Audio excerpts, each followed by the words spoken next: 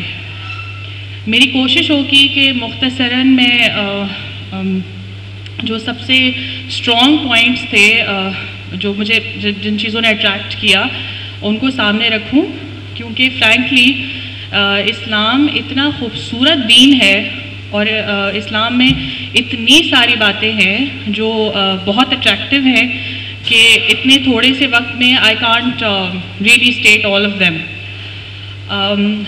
میرا تعلق ایک بہت مذہب، جو میرا پچھلا مذہب تھا، I belong to a very religious family, very devout practicing family. I won't name my previous religion. I was very religious from a very young age. When children were busy playing or busy having fun, مجھے یاد ہے میں اپنی جو مذہبی کتاب ہے اس کا روز بیٹھ کے مطالعہ کرتی تھی، بہت چھوٹی سی عمر سے، اور یہ ایک بڑی ڈفرینٹ چیز تھی، کیونکہ جو میری کمیونٹی ہے اس میں میں بہت کانفیڈنس سے کہہ سکتی ہوں لاٹ آف پیپل وہ کبھی بھی کتاب کو کھول کے نہیں پڑھتے، جو ان کی دینی کتاب ہے، جو مذہبی کتاب ہے، اس کو کھول کے نہیں پڑھتے کہ اس میں ہے کیا۔ تو اس آبجیکٹو سے پڑھتی تھی کہ مجھے اپنے مذہب کے بارے میں زیادہ سے زیادہ جاننا ہے، مجھے اپنے خدا کے بارے میں زیادہ سے جاننا ہے، اور مجھے ایک بہترین اس مذہب کا ایک بہترین فرد بننا ہے۔ I wouldn't read the book with an intention to find something wrong with it or contradictions in it, because frankly no one does that. کوئی بھی اپنے مذہب جس میں وہ پیدا ہوتا ہے اس مذہب کے بارے میں غلط سننا نہیں چاہتا، سوچنا نہیں چاہتا، سمجھنا نہیں چاہتا، اور غلط جاننا نہیں چاہتا، اور میرا بھی یہی آبجیکٹو تھا۔ لیکن انٹرسٹنگلی جتنا میں زیادہ پڑھتی گئی اتنے زیادہ سوالات میرے ذہن میں آتے گئے، اتنے زیادہ کانٹرڈکشنز آتے گئے، اتنے زیادہ متضاد چیزیں آتی گئی، اتنے زیادہ تضاد مجھے نظر آتا گیا کہ ایک جگہ تو یہ لکھا ہے، دوسری جگہ یہ لکھا ہے، ایک جگہ تو یہ کہا گیا ہے، دوسری جگہ یہ کہا گیا ہے، ایسا کیوں ہے؟ اور میں نے پوچھا، ہر کسی سے پوچھا جس سے میں پوچھ سکتی تھی،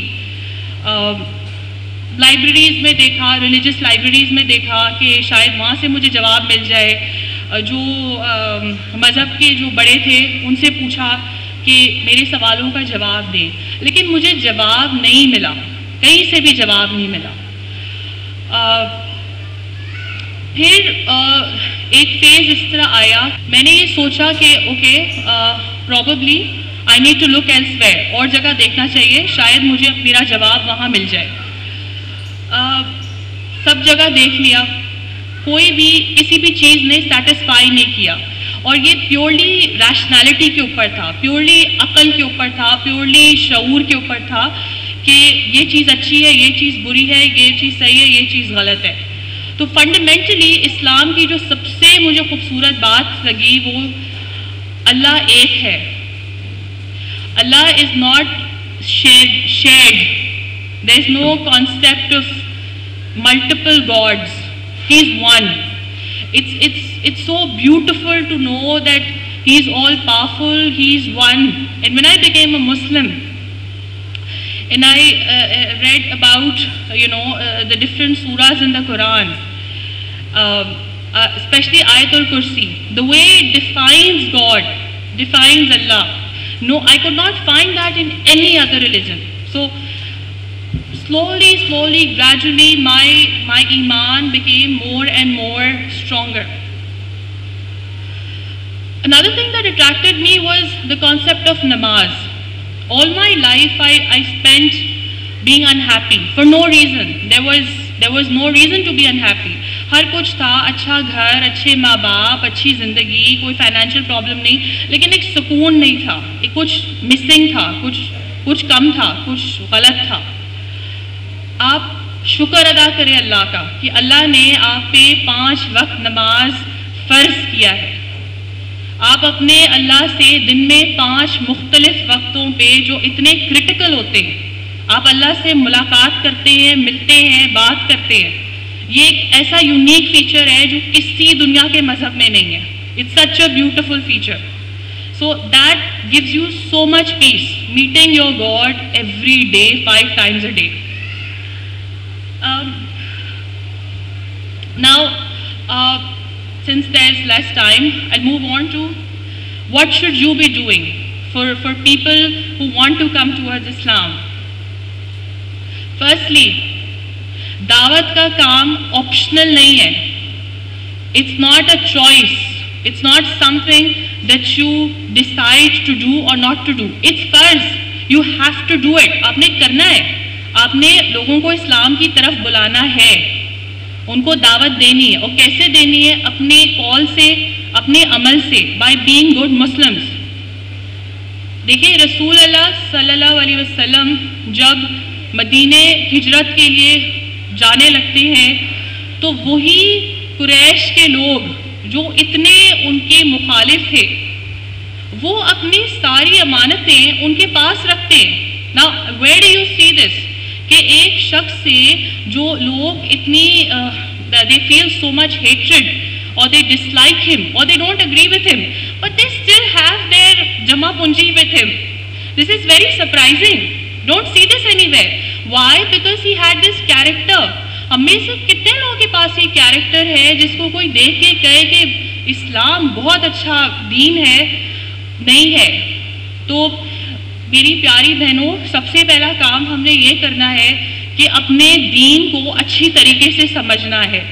گو back to the Quran, go back to the Sunnah, go back to the hadith please.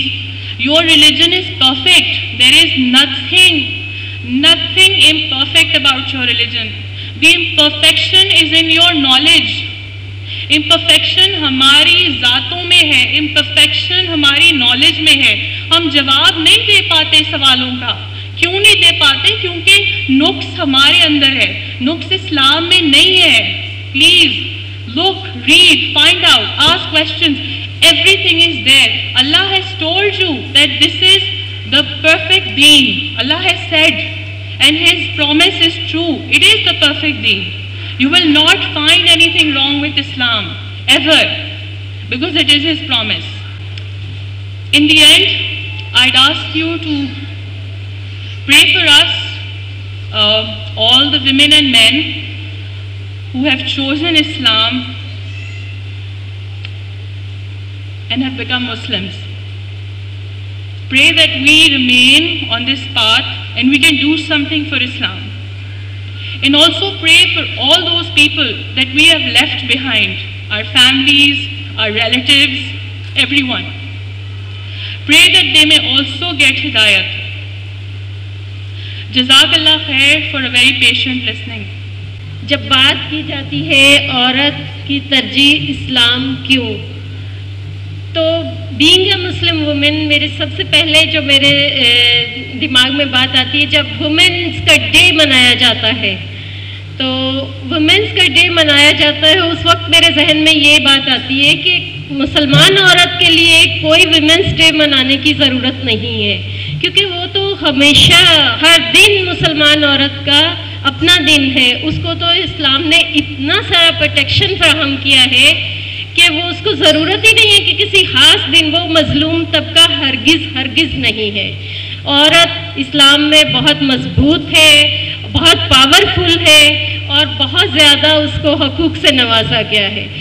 جہاں پہ کمزوری ہے وہ یہ کہ اسلام کو سمجھا نہیں جاتا, اس کے بارے میں جانا نہیں جاتا, اور ہمارے جو مسلمان طبقے کی خاتون ہے اس کے لیے کسی خاص دن کی اس کو ہرگز ضرورت نہیں ہے. ہماری مسلمان خاتون زینب بھی ہے, ہماری مسلمان خاتون خدیجہ بھی ہے. حضرت خدیجہ رضی اللہ تعالیٰ عنہ جو پہلی مسلمان عورت ہیں جنہوں نے اسلام قبول کیا. جب کوئی بھی نو مسلم متاثر ہوتا ہے اسلام سے, آخر اسلام سے ہی کیوں متاثر ہوتے ہیں, آخر اسلام اپنی طرف کیوں راغب کرتا ہے؟ کیونکہ اسلام کے اندر وہ ساری چیزیں موجود ہیں جو کوئی بھی اور معاشرہ, کوئی بھی اور مذہب فراہم نہیں کرتا. تو جب کوئی بھی مسلمان, کوئی بھی عورت یا مرد اسلام کے دائرے میں شامل ہوتا ہے تو اس کے لیے صرف کلمہ پڑھ لینا اور اپنے دل سے اسلام کو قبول کر لینا کافی ہے. اس کے علاوہ اس کے بارے میں کوئی خاص تشویش یا خاص اس کے بارے میں تفشیش نہیں اسلام میں کی جاتی, کیونکہ یہ اس کا پھر اپنا دل ہے جو آہستہ آہستہ اس کو اسلام کی طرف راغب کرے گا. اور ہم کسی مسلمان جو کلمہ گو ہے اس کے بارے میں یہ نہیں کہتے, اسلام نے یہ گنجائش نہیں دی کہ کہا جائے کہ یہ صحیح مسلمان ہے یا نہیں ہے, یہ اس کے اور اس کے خدا کے بیچ میں ہے.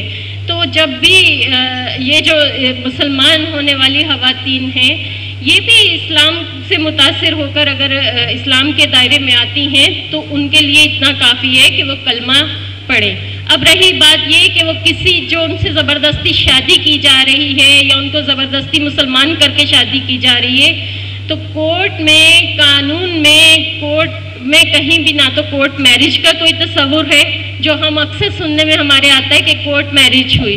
کورٹ میرج کوئی قانون میں کوئی چیز نہیں ہے, سمپل ایک فری ول ہے جو وہ ایک مجسٹریٹ کے بیفور کرتی ہے کہ میں اپنی مرضی, as being a adult woman, 18 سال سے بڑی عمر کی کوئی بھی لڑکی خاتون اگر کہتی ہے کہ میں اپنی مرضی منشا کے مطابق اس لڑکے سے شادی کرنا چاہتی ہوں, تو کورٹ مجسٹریٹ جو اس کے علاقے سے بلونگ کرتا ہے وہ اس کو پاور دیتا ہے کہ ہاں یہ خاتون میرے سامنے اپیئر ہوئی, اپنے شناختی کارڈ کے ساتھ آئی اور اس نے اپنی مرضی اور منشا سے اس آدمی کو منتخب کیا. اسلام میں بھی اس چیز کی اجازت دیتا ہے.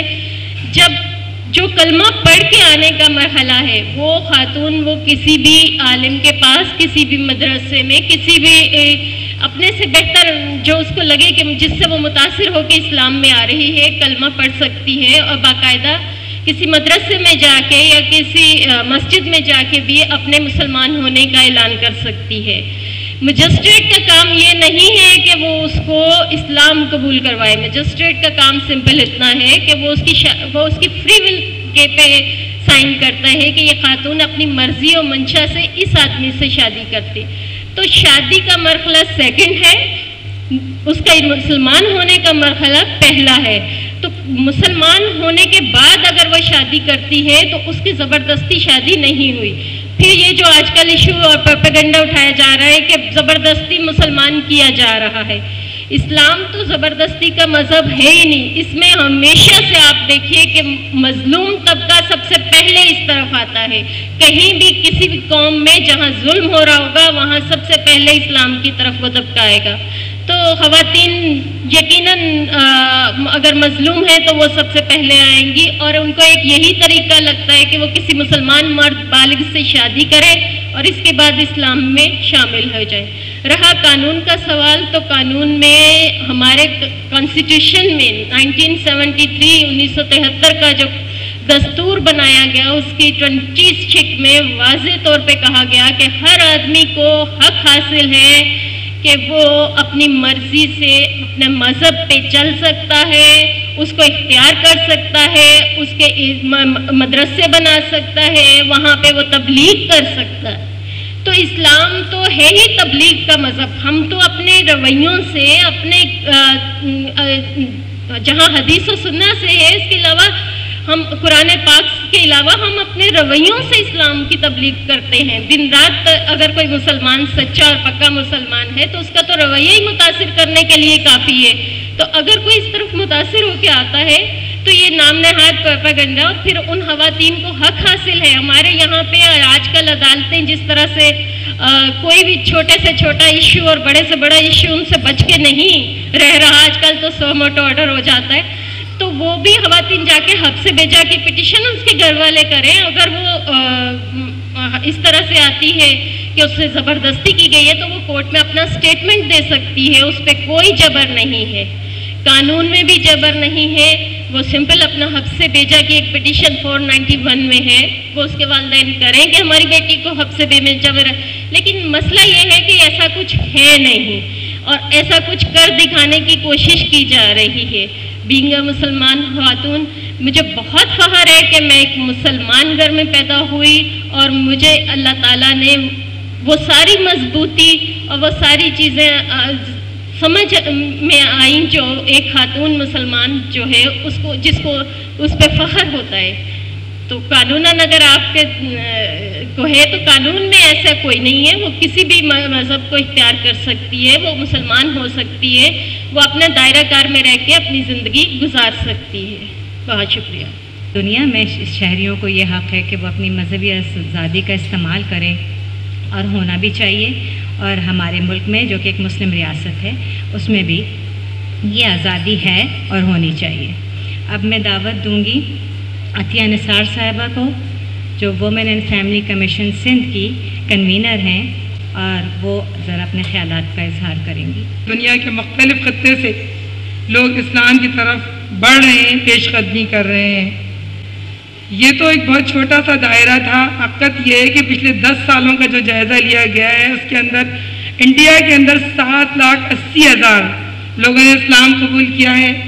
1,20,000 بنگلہ دیش میں اسلام قبول کیا ہے اور 4.5 لاکھ پاکستان کے اندر اسلام قبول کیا ہے. ہر سال 20,000 لوگ امریکہ میں اسلام قبول کر رہے ہیں. ہر سال 50,000 لوگ برطانیہ میں اسلام قبول کر رہے ہیں. اور انڈیا کی عدالتیں ہوں وہاں پہ یہ مقدمات جو کہ ان کا اپنا اکثریتی ملک ہے اور یہ سارے لوگ اسلام قبول کر رہے ہیں. ان میں سے یہ بھی آپ کے لیے حیرت کی بات ہوگی کہ 60 سے 70% خواتین کی تعداد ہے. یہ اس بھرپور پروپیگنڈے کا توڑ ہے جو آج کی دنیا میں اس بات کے لیے کیا جا رہا ہے کہ اسلام جو ہے وہ عورتوں کو حقوق نہیں دیتا. اسلام میں داخل ہونے کے بعد عورت مظلوم بن جاتی ہے. اسلام کے قوانین پر عمل کرنے سے عورت کے لیے بے انتہا مسائل ہوتے ہیں. حقیقت یہ ہے کہ یہ معاشرہ اسلامی معاشرہ بھی ہم شاید نہیں کہہ سکتے. یہاں پر اسلام کی صحیح اپلیکیشن بھی نہیں ہو پا رہی ہے. لیکن لوگوں نے اسلام کو جانا اور آپ نے سب کے تاثرات سنے. میں تو اس بات کو اس لیے ہم نے آج کا یہ سیمینار منعقد کیا کہ ہم دنیا کو یہ بتانا چاہتے ہیں کہ اسلام جبر کا مذہب نہیں ہے، دین نہیں ہے. اسلام تو دین فطرت ہے اور دین فطرت وہ ہے جس کو ہر دنیا میں آپ کچھ بھی اس کے خلاف پروپیگنڈا کریں فطرت خود کھینچ لیتی ہے اپنی طرف اور لوگ اس کی طرف آتے ہیں اور دنیا میں لوگوں کا اسلام لانا اس بات کا ثبوت ہے. اس وقت پاکستان کے اندر دنیا میں لوگ اسلام لا رہے ہیں، مسلمان ہو رہے ہیں، شادیاں ہو رہی ہیں، وہ اپنے کاروبار بھی کر رہے ہیں، اپنا معاش بھی چلا رہے ہیں، سارے کام کر رہے ہیں. کہیں کوئی ان کو دارالعلومان بھی نہیں رکھتا، کہیں ان کے لیے NGOs اٹھ کر آواز بھی بلند کرتی ہیں، حالانکہ وہ انہیں کے ممالک ہیں. یہاں پر لیکن یہ سارے مسئلے موجود ہیں. اس وقت ہمارے سامنے ان تمام بہنوں کا، ہم یہاں پر ان بہنوں کو آپ کے سامنے نہیں لائے ہیں جنہوں نے اسلام قبول کر لیا ہے. میرے سامنے 1 2 3 4 کر کے وہ تمام فہرستیں ہیں. وہ سمیہ، وہ خانی بچیاں، وہ قادیانی بچیاں جنہوں نے اسلام قبول کر لیا ہے، جو اپنے گھروں کے اندر موجود ہیں. لیکن وہ ڈکلیئر کریں تو وہ کہاں جائیں؟ ان کو قانونی تحفظ کون دے گا؟ ان کی جان کا تحفظ کیسے انہیں حاصل ہوگا؟ ان کو اما کہاں پہ ملے گی؟ اور ان کے جو پچھلی زندگی سے اس زندگی میں آنے کے جو مسائل ہیں ان میں ان کی کون رہنمائی کرے گا؟ یہ تمام کام وقت کا تقاضا کرتے ہیں کہ ہم کوئی ایک ایسا فورم بنائیں جس کے اندر ہم اپنی تمام بہنوں اور بھائیوں کی جو اسلام لا رہے ہیں ان کی مالی مدد بھی کریں، ان کے لیے وسائل بھی مہیا کریں اور ان کو قانونی تحفظ بھی فراہم کریں۔ آج آپ کی شمولیت کا مقصد بھی یہ ہے، آپ ہمیں دعاؤں، ہم نے ایک فورم کی ابتدائی شکل دی ہے، انشاءاللہ ہم ان کے ساتھ ہیں اور ہم کریں گے، لیکن آپ ہمیں دعاؤں میں بھی یاد رکھیں گے، آپ اپنے وسائل میں بھی ان بہنوں کو یاد رکھیں گے، اور اپنی ہر چیز کے لیے ہم آواز بلند کرتے ہیں تو اسلام کی صحیح آواز اٹھانا اور صحیح رخ دکھانا بھی میری اور آپ کی ذمہ داری ہے۔ اللہ میاں آپ سب کو آنا جانا قبول کرے اور آپ سب کی دعاؤں سے، اللہ کی رحمت سے انشاءاللہ ہم تمام بہنوں کے پشتبان بنیں گے، ان تمام لوگوں کی مدد سے جو لوگ ہم سے پہلے یہ کام کر رہے ہیں، ہمارے ساتھ کر رہے ہیں اور انشاءاللہ آئندہ بھی کریں گے۔ بہت بہت شکریہ۔ السلام۔ اب میں دعوت خطاب دوں گی رانا فضل صاحبہ کو، جو ناظمہ کراچی ہیں جماعت اسلامی حلقہ خواتین کی۔ اس پروگرام کے اندر ایک لفظ جو بار بار استعمال ہو رہا ہے اور وہ مجھے پریشان کر رہا ہے، وہ ہے نو مسلم خواتین۔ میں یہ سمجھتی ہوں نبی اکرم صلی اللہ علیہ وسلم نے ارشاد فرمایا ہے، انسان کو اللہ تعالیٰ یہ ارشاد فرماتا ہے کہ انسان کو اللہ تعالیٰ نے اسلام کی فطرت پر پیدا کیا ہے۔ یہ اس کا خارج اور اس کے ماں باپ ہوتے ہیں جو اس کو عیسائی یا یہودی بنا دیتے ہیں۔ تو در حقیقت یہ ہماری بہنیں جو دائرہ اسلام کے اندر آئی ہیں وہ پیدا تو اسلام کی فطرت پر ہی ہوئی تھیں اور یہ اب پلٹ کر آئی ہیں۔ یہ کوئی نئی مسلم نہیں ہے بلکہ یہ پیدا ہی مسلمان ہوئی تھیں۔ تو میں مبارکباد دیتی ہوں ویمن اینڈ فیملی کمیشن کو کہ انہوں نے امت مسلمہ کی طرف سے یہ فریضہ اپنے ذمے لیا کہ ہم ان پلٹ آنے والی بہنوں کو خوش آمدید کہیں اور ان کا خیر مقدم کریں۔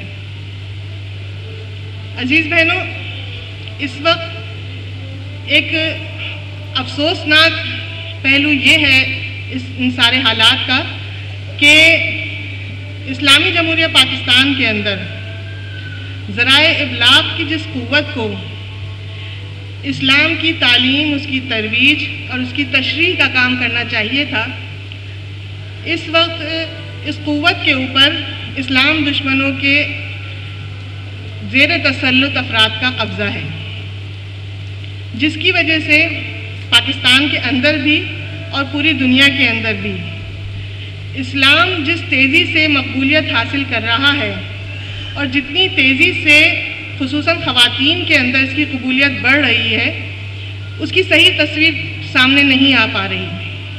لہٰذا یہ اس لحاظ سے بھی وقت کی ضرورت ہے کہ عوام الناس کی آگاہی اور ان خواتین کے ساتھ اظہار یکجہتی اور ان خواتین کو امت کے جذب واحد کا حصہ ظاہر کرنے کے لیے ضروری ہے کہ ہم اس طریقے کی محفلوں کا انعقاد کریں تاکہ وہ کمی جو میڈیا کے اس فریضے کی ادائیگی میں کوتاہی کے نتیجے میں ہو رہی ہے اس کی کچھ تلافی ہو سکے۔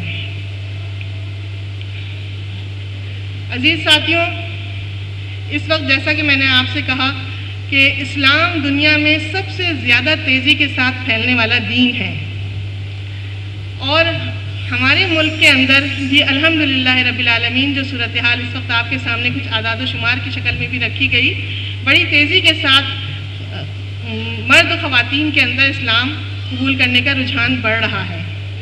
اور جیسا کہ آپ کے سامنے عطیہ بہن نے رکھا کہ ان دائرہ اسلام کے اندر آنے والوں کی مدد، ان کی اعانت اور ان کی نصرت امت مسلمہ کا بحیثیت مجموعے میرا آپ کا انفرادی حیثیت میں بھی فرض بنتا ہے۔ لہٰذا جماعت اسلامی الحمدللہ اپنے اس فرض کو نہ صرف یہ کہ پہچانتی ہے بلکہ اس کی ادائیگی کے لیے پوری طرح تیار ہے۔ انشاءاللہ تعالی ہم ان بہنوں کی اور ان بھائیوں کی نصرت کے لیے، ان کی مدد کے لیے، ان کے ساتھ تعاون کے لیے، ان کی بھرپور استعانت کے لیے تیار ہیں۔ انشاءاللہ ہم ان کے پشتیبان ہیں اور رہیں گے۔ اللہ تعالی ہمیں اپنے اس ارادے میں مضبوطی اور کامیابی عطا فرمائے، آمین۔ جزاکم اللہ۔ میں بلاتی ہوں سمیہ راحیل قاضی صاحبہ کو، جو سابقہ ممبر قومی اسمبلی ہیں، پی ایچ ڈی کی ڈگری ہولڈر ہیں اور women and family commission Jamaat Islami کی صدر بھی ہیں۔ اعوذ باللہ من الشیطان الرجیم، بسم اللہ الرحمن الرحیم۔ سب سے پہلے تو میں اس بہت ہی زیادہ اہم اور مبارک سیمینار پر اپنی بہت ہی پیاری بہن محترمہ عطیہ نثار صاحبہ اور ان کی پوری ٹیم کو بہت مبارکباد دینا چاہوں گی کہ یہ ایک بہت وقت کا اہم تقاضا تھا جس کو انہوں نے پورا کیا. ہم سے سارے لوگ پوچھتے تھے کہ آپ لوگ جب بہت ہی اہم ایشو ہوتا ہے تو آپ اس کو بروقت ٹیکل نہیں کرتے. تو میں اپنی women and family commission Sindh کی اس پوری ٹیم کو بہت مبارک دینا چاہوں گی کہ اللہ تعالیٰ نے ان سے بروقت یہ کام کرایا. پھر میں اپنی بہت ہی پیاری جماعت اسلامی کی پوری لیڈرشپ ہمارے ساتھ یہاں موجود ہیں. عائشہ باجی یہاں پر ہیں, محترمہ دردانہ صدیقی صاحبہ نائب قیمہ ہیں, ہمارے پاس کوثر مسعود صاحبہ ہیں نائب قیمہ, جماعت اسلامی کراچی کی رانا فضل صاحبہ ہیں. تمام جو اب میں انہیں نو مسلم تو نہیں کہوں گی وہ, بلکہ مجھے بہت اچھا لگتا ہے کہ مجھے ایک بہن نے ایک دفعہ کہا کہ you are Muslim by choice and by chance and we are Muslim by choice, کہ آپ لوگ تو اتفاقی طور پر مسلمان بن گئے ہوں, ہم لوگ شعوری طور پر مسلمان بنے ہیں. تو واقعی وہ ہم سے ایک قدم آگے ہیں. میں اپنی بہن مسز عثمانی صاحبہ کی بھی بہت زیادہ شکر گزار, انہوں نے ہماری دعوت پر لبیک کہا. تو یہ آپ سب لوگوں کی وجہ سے, جو تمام میری بہنیں آئی بھی ہیں ان کی وجہ سے یہ سیمینار اپنے الحمدللہ انہوں نے یہ شو کیا ہے کہ ان کو اس چیز میں دلچسپی ہے, اور میرا خیال ہے جتنے بھی اسلام قبول کرنے والے لوگ ہوں گے ان کو اس سیمینار سے اور اس اجتماع سے انشاءاللہ تقویت پہنچے گی. ہم سے لوگ پوچھتے ہیں کہ عورت کی ترجیح اسلام ہی کیوں. ابھی کل ہی مجھ سے ایک صحافی پوچھ رہے تھے کہ یہ سارا وقت یعنی جو میڈیا میں چیز نظر آتی ہے اس میں کسی مرد کا اتنا تذکرہ نہیں ہوتا, عورت ہی کیوں اسلام قبول کرتی ہے. تو میں نے انہیں کہا کہ چونکہ میڈیا کی دلچسپی ساری گردی عورت کے گھومتی ہے, وہ چاہے کسی بھی حوالے سے ہو, اس کی مین دلچسپی کا مرکز عورت ہی ہے. وہ عورت جو ہمیشہ سے تاریخ عالم کی بھی اور مذاہب عالم میں بڑی مظلوم, بڑی محروم اور بڑی مجبور سمجھی جاتی رہی ہے, وہ مختلف تہذیبوں میں مختلف مسائل کا شکار رہی ہے. سب سے پہلے ہم دیکھتے ہیں تو ایک ہمارا جو مذہب ہے اس میں حضرت حوا بی بی کو ایو کہا جاتا ہے. ایول سے نکلا ہے, اور ایول یعنی تمام برائیوں کی جڑ, اور وہ فرقہ سمجھتا بھی ہے کہ آدم جو تھے وہ حضرت حوا بی بی کے پھسلانے سے اور انہی کے بہکانے سے جنت سے نکالے گئے, اور پھر وہ تمام برائیوں کی جڑ سمجھتے ہیں. روما میں اسے گھر کا اثاثہ سمجھا گیا, یونان میں اسے شیطان کا لقب ملا, اور ان کا جو اساطیری ادب ہے اس میں ایک خیالی عورت ہی ہے پینڈورا, جس کو تمام مصائب کی جڑ سمجھا گیا ہے. ایک اور مذہب میں اسے لعنتی ابدی کا مستحق گردانا گیا, اور ایک مذہب کی روحانی جو شخصیت ہے کرائسوسٹم, وہ عورت کے بارے میں ان خیالات کا اظہار کرتا ہے کہ وہ ایک ناگزیر برائی ہے, ایک پیدائشی وسوسہ, ایک مرغوب آفت, ایک خانگی خطرہ, ایک غارت گل دلبری اور ایک آراستہ مصیبت. یہ انہوں نے عورت کی ڈیفینیشن میں اپنے خیالات کا اظہار کیا, اور یہ ہمارے ایک جو فرقہ ہے اس کی بہت بڑی روحانی شخصیت ہے. پھر قبل از اسلام ہم دیکھتے ہیں کہ عربوں میں بہت ہی زیادہ باعث شرم سمجھا جاتا تھا, عورت کو زندہ درگور کر دیا جاتا تھا, اسے زندہ گاڑ دیا جاتا تھا. مگر جب حضور نبی کریم صلی اللہ علیہ وسلم جو محسن انسانیت تو ہیں ہی ہیں, وہ محسن نسواں بن کر اس دنیا میں آئے, تو وہ دین لائے جسے اللہ تعالیٰ نے اپنا پسندیدہ دین قرار دیا, ان الدین عند اللہ الاسلام. تو اس دین میں وہ جب لے کے آئے اور عورت کی بہت زیادہ قدر کی, انسانیت کا شرف اسے بخشا گیا, اسے حقوق عطا کیے گئے, اسے سر اٹھا کے جینے کا سلیقہ سکھایا گیا. تو ایک عرب شاعر بڑے طنزیہ انداز میں کہتا ہے کہ جب سے محمد صلی اللہ علیہ وسلم آئے اس دنیا میں تو صرف عورت ہی عورت ہونے لگی ہے. وہ بہت طنزیہ اشعار کہتا ہے لیکن جب ہم دیکھتے ہیں کہ وہ جب حضور نبی کریم صلی اللہ علیہ وسلم آئے تو اس وقت بھی، آج جب یہ سیمینار کا عنوان ہے لوگ آج پوچھتے ہیں کہ عورت کی ترجیح اسلام کیوں، تو میں آپ کو بتاتی ہوں، تھوڑے سا آپ ذرا پیچھے کی طرف اپنا ذہن لے کے جائیں کہ جب اسلام کا آغاز ہوا تو ایک عورت ہی کے حصے میں یہ سعادت آئی کہ اس نے سب سے پہلے اسلام قبول کیا. یعنی عورت کی ترجیح اسلام کیوں؟ اس کا جواب بڑا سمپل ہے کہ اس کا آغاز بھی ایک عورت سے ہوا، اور حضرت خدیجہ رضی اللہ تعالیٰ عنہ نے سب سے پہلے یعنی اسلام قبول کیا. پھر اسلام کی راہ میں سب سے پہلی جو شہادت ہے، جو جان کا نذرانہ ہے، وہ شہادت بھی ایک عورت ہی کے حصے میں آئی. حضرت سمیہ رضی اللہ تعالیٰ عنہ، انہوں نے اپنی جان کا نذرانہ پیش کیا. خود حضور نبی کریم صلی اللہ علیہ وسلم کی جو ذاتی زندگی ہے، ان کی سیرت میں ہمیں عورت کا کردار اتنا زیادہ ڈائنامک نظر آتا ہے، اتنا متحرک کردار ہے کہ کبھی کبھی مجھے بڑا اپنے عورت ہونے پر فخر محسوس ہوتا ہے کہ حضور نبی کریم صلی اللہ علیہ وسلم کی زندگی میں عورت کا بڑا ایک غالب رول رہا ہے. ان کی ذاتی زندگی میں آپ دیکھیں، ان کے ابو تھے ہی نہیں، وہ حضرت آمنہ بی بی کا ذکر ملتا ہے. پھر ان کے رضائی جو والدہ ہیں، ان کو سعادت ملی، حضرت حلیمہ سعدیہ کا، ان کا بہت زیادہ ذکر ملتا ہے، حالانکہ ان کے رضائی والد بھی تھے.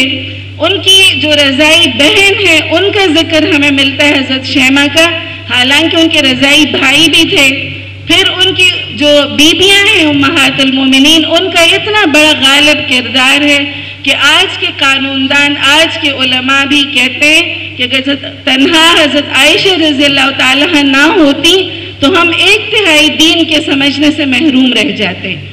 1/3 دین حضور نبی کریم صلی اللہ علیہ وسلم کی احادیث وہ ہم حضرت عائشہ رضی اللہ تعالیٰ عنہ وہ روایت کرتی ہیں. پھر ان کی بیٹیوں کی وجہ سے اللہ تعالیٰ نے ان کی نسل بھی چلائی. ان کی جو 4 بیٹیاں تھیں، بیٹے ان سے بچپن میں ہی لے لیے گئے. پھر ان کی جو نواسی تھی حضرت زینب، تو ان کے متعلق ایران کے ایک بڑے مفکر ہیں ڈاکٹر علی شریعتی، وہ کہتے ہیں شہادت 2 طرح کی ہوتی ہے. ایک وہ جو کہ حضرت امام حسین نے دی اور جنہوں نے جان کا نذرانہ پیش کر کے تو اسلام کا بول بالا کیا، اور ایک وہ جو کہ حضرت زینب نے دی. حضرت زینب رضی اللہ تعالیٰ عنہ اگر وہ نہ ہوتی تو واقعی کربلا لوگوں کی نہضوں سے اوجھل ہی رہ جاتا. انہی کی خطبوں کی وجہ سے، انہی کی اس بہت ہی پرعزم قیادت کی وجہ سے وہ قافلہ وہ یزید کے دربار میں، پھر وہ پورا قصہ ہم تک پہنچا ہے. تو یہ سارا عورت کا ایک رول ہے اور عورت کی ایک داستان ہے جو اس نے اسلام کے غلبے کے کردار میں ادا کی. اب میں تھوڑا سا آپ کو حضور نبی کریم صلی اللہ علیہ وسلم کے طائف کے سفر کی طرف لے چلتی ہوں. تھوڑا سا ذرا آپ دوبارہ اپنی جو دماغ ہے وہ تھوڑا اس سفر کی طرف لے جائیں جو حضور نبی کریم صلی اللہ علیہ وسلم کی زندگی کا ایک بہت ہی تکلیف دہ یاد بن کے ان کے سامنے ہے. حضرت عائشہ رضی اللہ تعالیٰ عنہ روایت کرتی ہیں کہ میں نے ایک دن پوچھا کہ یا رسول اللہ صلی اللہ علیہ وسلم، احد کے دن سے بھی کوئی بڑا دن آپ کی زندگی میں گزرا ہے؟ یعنی احد کا دن بڑا ہی تکلیف دہ دن تھا اور اس میں بہت سارے صحابہ کی شہادت ہوئی. خود حضور نبی کریم صلی اللہ علیہ وسلم کے دندان مبارک شہید ہوئے، ان کو زخم لگے. تو کہا کہ ہاں عائشہ، طائف کا دن اس سے بھی سخت تھا. تو وہ دن وہ میں اس لیے آپ کو یاد کرا رہی ہوں کہ میں آپ کو بعد میں اس سفر کا اور آج کی قبول اسلام کا تھوڑا سا اس کا بڑا ریلیشن شپ ہے، اس لیے آپ تھوڑا سا دماغ کو ضرور حاضر رکھیں.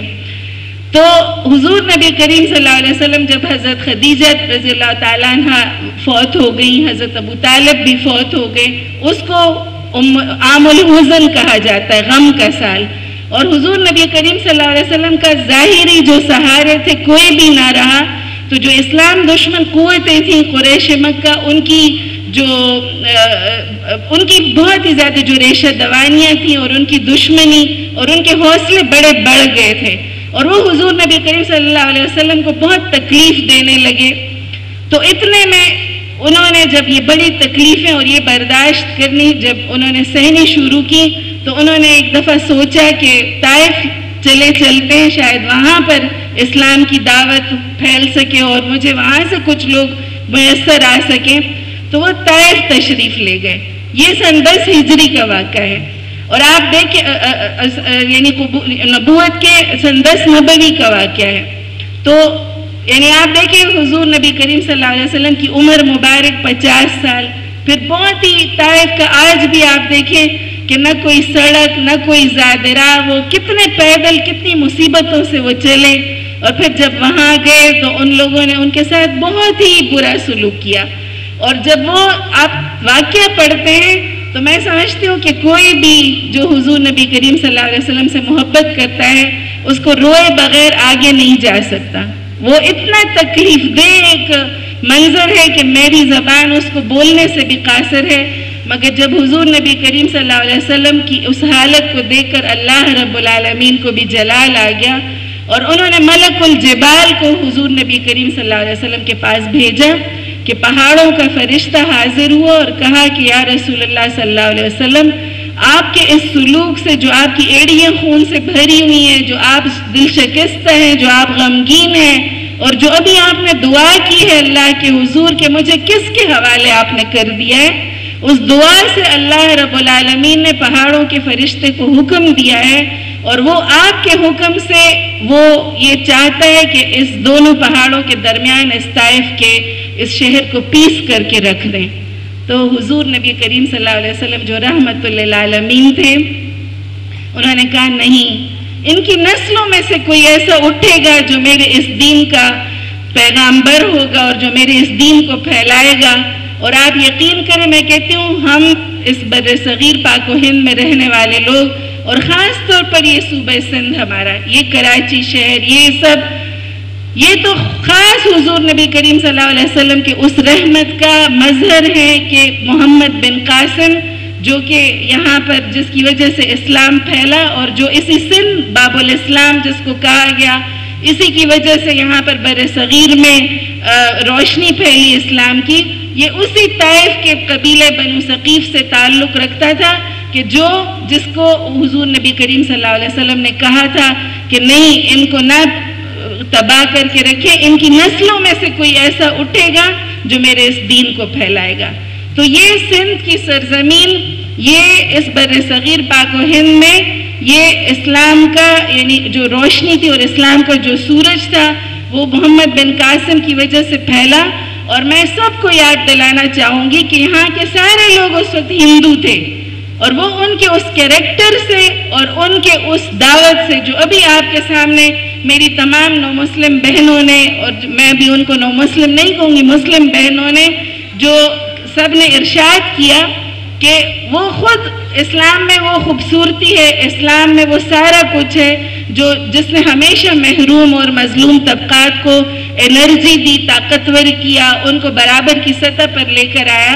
تو یہ سندھ کی سرزمین جو تھی وہ سب سے پہلے آماجگاہ بنی اس اسلام کے سورج کو، اس نے ہی سب سے پہلے یعنی یہاں پر وہ پھیلا، یہاں پر وہ سورج چمکا اور جوک در جوک لوگ ہندو مت سے اسلام قبول کرنے لگے.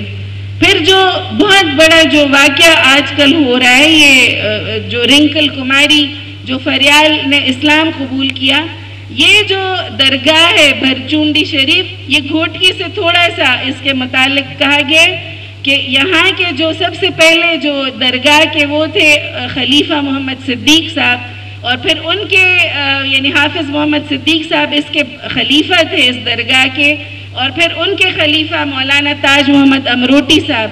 کہتے ان کے ہاتھوں پر تو ہزاروں لوگوں نے اسلام قبول کیا ہے، یعنی کوئی بہت بڑی بات ہی نہیں تھی. لوگ آتے تھے اور اسلام کے اس آفاقی تعلیمات سے متاثر ہوتے تھے اور آئے دن کوئی نہ کوئی مسلمان ہوتا رہتا تھا، کوئی اس میں کوئی نئی بات نہیں تھی. مگر فریال کے اور اس رنکل کماری کے اس واقعے کو کچھ لوگوں نے، اسلام دشمن طاقتوں نے، کچھ قوتوں نے اتنا زیادہ یعنی اس کو پیش کیا اور اس کی وجہ سے کچھ دوسرے طریقے سے پیش کیا، اور اس کی وجہ سے سب سے بڑا مقصد جو حاصل کرنا چاہتے ہیں وہ پہلے اس کو وہ جو ہمیں آسکر ایوارڈ دلا کر اور ہمارے اس ملک کو اس کا ایک تاثر پوری دنیا میں پھیلایا گیا کہ یہاں کی عورت بہت زیادہ مظلوم ہے، ہر جو مرد ہے وہ ظالم ہے، وہ تیزاب لے کر اپنی عورتوں کے اوپر ان کے چہرے مسخ کرتا رہتا ہے. اس سے بھی کام تمام نہیں ہوا تو اب ایک دوسرا شوشہ چھوڑا گیا کہ یہاں پر اقلیتیں بھی محفوظ نہیں ہیں. یہاں پر ان لوگوں کو بھی جو مسلمان ہونا چاہتے ہیں ان کو بھی تھریٹ کیا گیا کہ آئندہ کوئی اس طرح کی ہمت نہ کرے کہ کوئی اسلام قبول کرنے کا سوچے. اور دوسری طرف دنیا میں یہ بھی باور کرایا جا رہا ہے کہ یہ ایسا ملک ہے کہ جہاں پر اقلیتوں کی کوئی حقوق کی پاسداری نہیں ہوتی. تو میں سمجھتی ہوں کہ ہم لوگ نے آج یہ جو سیمینار کیا ہے یہ اس بات کا اعلان ہے کہ ہم ببانگ دہل یہ اعلان کرتی ہیں. میں جماعت اسلامی کے پلیٹ فارم سے، یہ ہماری اور بھی بہنیں آئی ہوئی ہیں، ہم سب مل کر یہ اعلان کرتی ہیں کہ ہمارے اس ملک میں بھی اور ہمارے اس دین میں بھی لا اکراہ فی الدین، دین میں کوئی جبر نہیں ہے، کوئی زبردستی نہیں ہے. ہم اس دین کے ماننے والے ہیں کہ جو حضور نبی کریم صلی اللہ علیہ وسلم کی اپنی پوری زندگی میں ایک شخص کو بھی انہوں نے زبردستی مسلمان نہیں کیا.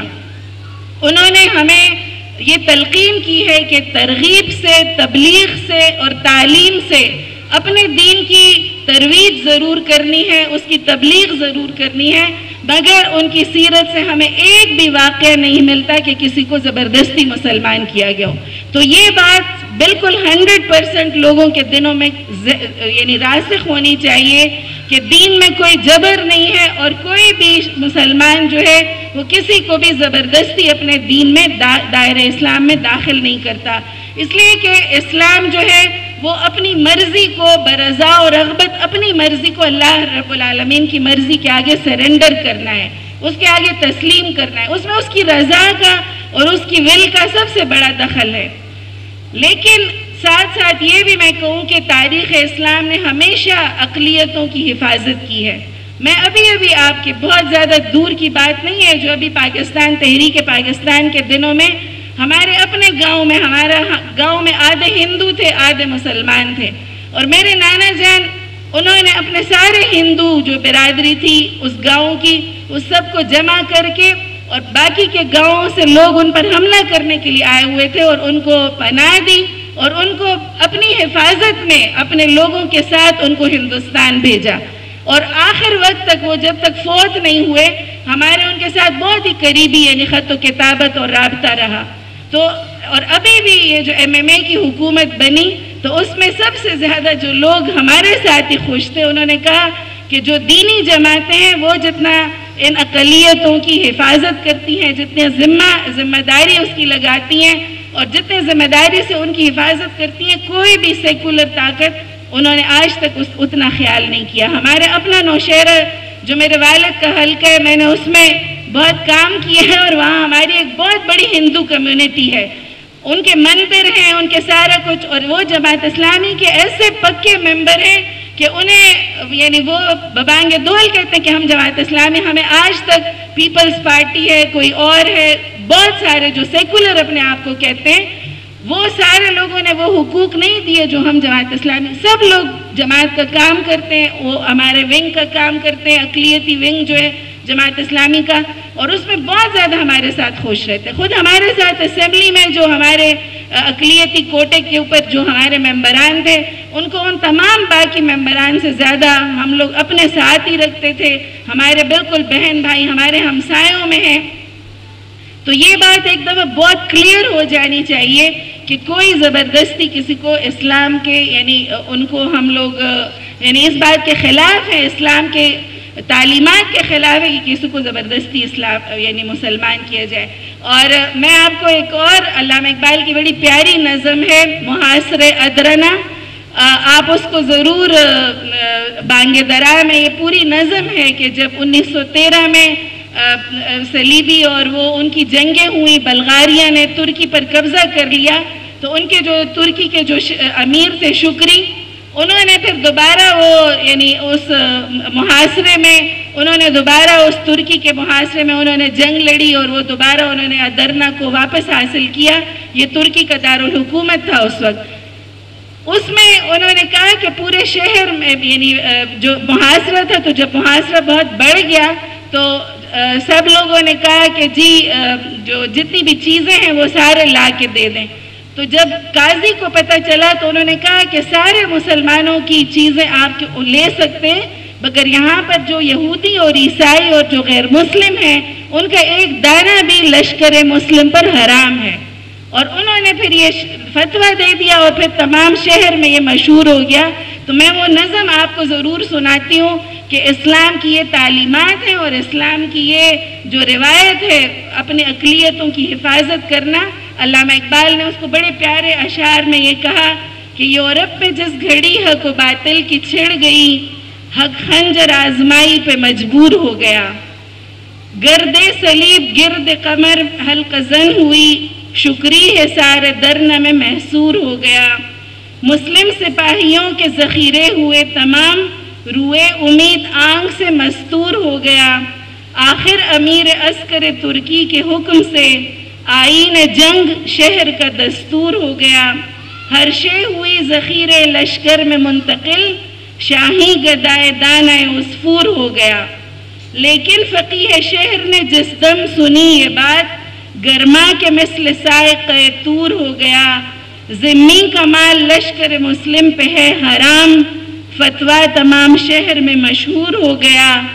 چھوتی نہ تھی یہود و نصارہ کا مال فوج مسلم خدا کے حکم سے مجبور ہو گیا. یعنی خود مسلمانوں نے پھر ان کے اس سارے یہود اور عیسائی جو تھے ان کے اس مال کی حفاظت کا ذمہ لیا اور یہ ہماری روایت رہی ہے. لیکن اب ایک بہت بڑا لیکن بھی میں اس لیے کہہ رہی ہوں کہ یہ سارے کام ہیں لیکن جب اپنی رضا و رغبت سے کوئی مسلمان ہو جاتا ہے اپنی رضا و رغبت سے کوئی اس دین کے دائرے میں داخل ہو جاتا ہے تو اس کی حفاظت تمام امت کے اوپر فرض ہو جاتی ہے.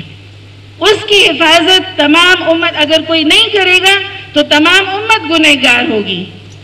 لیکن اس لیے میں ایک بہت بڑے لیکن کے ساتھ اپنا یہاں پر یہ واضح طور پر بتا دینا چاہتی ہوں کہ انشاءاللہ جماعت اسلامی اس میں ہمارا مردانہ نظم بھی اور ہم حلقہ خواتین بھی ہم اپنے ویمن اینڈ فیملی کمیشن بھی اور ہماری ساری قیادت بھی یہاں پر موجود ہے.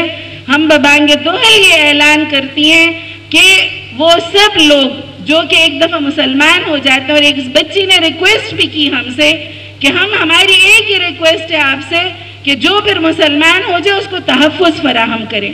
ہم سب کی ذمہ داری ہے اس ہال میں بیٹھی ہوئی ہر فرد کی ذمہ داری ہے کہ جتنے بھی ہمارے پاس انشاءاللہ اس طرح کے لوگ آئیں گے ہم خود انشاءاللہ اس کی حفاظت کا ذمہ بھی لیں گے.